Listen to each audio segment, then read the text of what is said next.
pananampalataya sa Panginoon. Second, gaya na ko naman dito. Second is victorious Christian. Tayo yun. Chooses. It's our choice. Ingon na Ginoo, be ye steadfast. Piliin mo na magiging matatag. Ano na kaya mangyayari sa mga anak natin kung unang-una yung ulo ng pamilya? Okay. Ano ang tatay? Halim. Wow. Ingon ng bata, halimaw daw eh. Halimaw. Simula ng teacher. Kasi bigyan ng idea kung anong isusunod na isagot. So yung bata, yun, nagsasabi talaga ng totoo eh. Hindi naging haligi, nagiging halimaw. Kaya totoo pala yung sabi ng bata, nakakita siya talaga siya ng jablo doon sa bahay nila, no? Hallelujah. Ang victorious Christian na nakagaya ninyo, or kagaya ko, okay, chooses. Pinipili ang katatagan.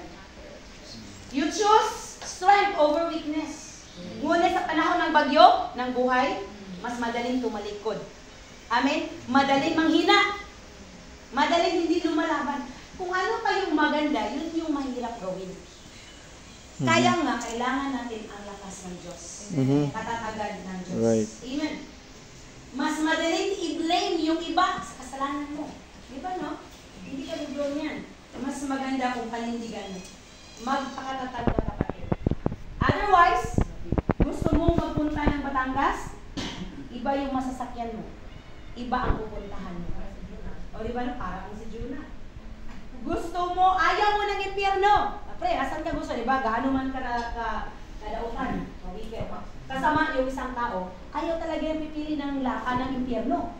Diba? Ayaw mo ng impyerno, pero sinasakyan mo, parang ka ng impyerno. Kasi siguro dahil natin yan. Kung ano ang ginagawa natin ngayon. Gusto mo magtagumpay, kasi yun talagang gusto natin.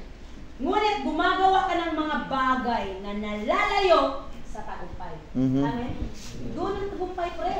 Punta tayo ng simbahan, saan ka pumunta? Dito pre, kay nagpalipas. Bulangan. Doon sa, kahit saan na lang.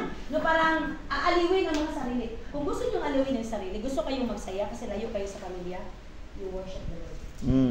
Grabe ang presensya ng Diyos na bibigay ng lakas. Diba? Kagabi, anong oras na kami dumating? Oh, I always say to the Lord, gusto dyan ko na ako sa masuod kanino. Kaya kantahan na, maganda talaga yun yung kinakanta o kinaawit ko kanina. Natatouch talaga ako na. Kasi malakas tayo ngayon, pero may mga bagay na nagpapahina talaga sa akin. That only God can replenish. Siya lang yung magbalik at magpuno kung ano ang nawawala. Amen. Amen. So, inuutos talaga ng Diyos. It is a command. Anong gagawin natin pag salita ay command? Gawin. So, sundin. Wag so wayin.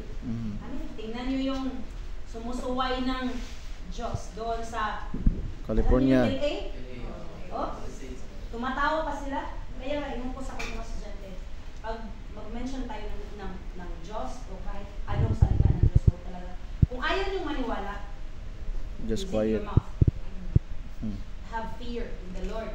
Kasi kung si Jesus or si God na o si Jesus na yung matatouch natin, talagang hindi mo alam anong pwede gawin. Di ba? Although ang Diyos ay, ano siya? Mahabagin, mapagmahal.